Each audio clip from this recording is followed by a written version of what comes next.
U mračnim kutovima digitalnog svijeta, nastranost obsesivnih stalkera cvjeta, iza maštovitih lažnih profila, nastranost dobiva svoja krila.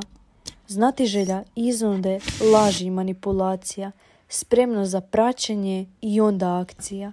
To ih sve karakterizira, a žrtvu stigmatizira. Nevidljivi su u oku i kriju tajnu duboku.